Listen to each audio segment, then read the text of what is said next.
Has the Department of Justice prosecuted a single case against individuals demonstrating at the residence of Supreme Court justices in violation of USC 1507?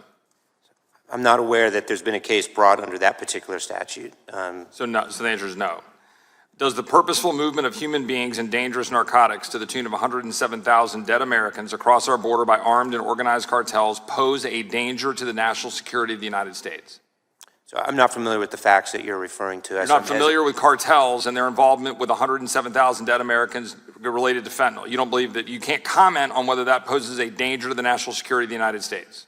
I'm not familiar with the facts that you're referring to. I will say that there's no doubt that the movement of illegal drugs across our borders poses a threat to the safety and well-being of Americans. What about threats to Border Patrol agents, such as signs displayed on the Rio Grande threatening to kill Border Patrol, or gunfire on the streets of Texas? Would that pose a national security threat to the United States? You know, I don't know specifically what you're referring to, but obviously acts of violence directed at our law enforcement, federal or state, is a significant concern and one that we take very seriously. The question before from one of my colleagues about known gotaways, he said 500,000. How about simply the 389,000 known gotaways that the Attorney General actually testified under oath here in the House of Representatives, accepting that fact that the Attorney General testified, I'm sorry, that might have been the Secretary of Homeland Security testified under oath. Knowing that, known gotaways, would that pose a danger to the national security of the United States? I'm just not familiar with the facts that you're referring to. The Secretary of Homeland Security testified in this body. Assuming that fact, would you accept that as posing a danger to the national security of the United States? I'm comfortable talking about cases that we are bringing or that we have brought that are a matter of public record where we've proven cases in court. I would prefer not to comment on hypotheticals. Which poses a greater danger to the American national security, cartels or parents at school board meetings? I mean, look, in groups, violent gangs that move drugs or are involved in acts of violence are a significant threat. They pose a greater danger to the United States than do parents at school board meetings?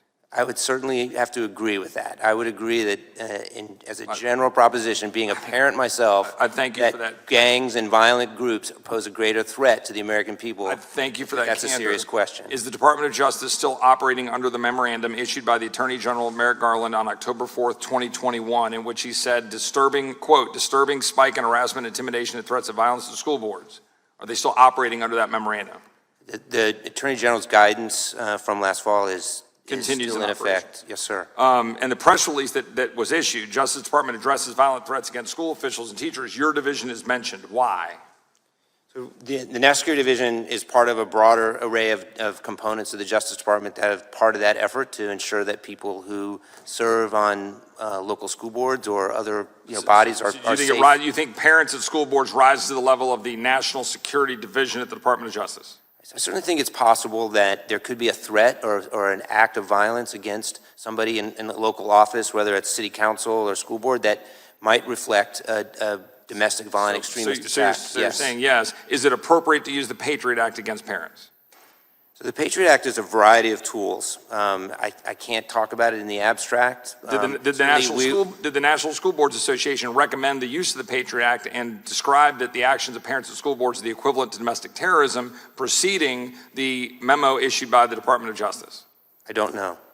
You don't know? I don't know. You don't know that there was a memorandum put out by the National School Board Association referring to domestic terrorism and the use of the Patriot Act prior to the Attorney General of the United States issuing a memorandum directly targeting and focusing on school boards? You don't know? I've heard you and other members of this committee make reference to that today. You're the head of the National Security Division, in which it's mentioned in the press release that goes out, and you don't know.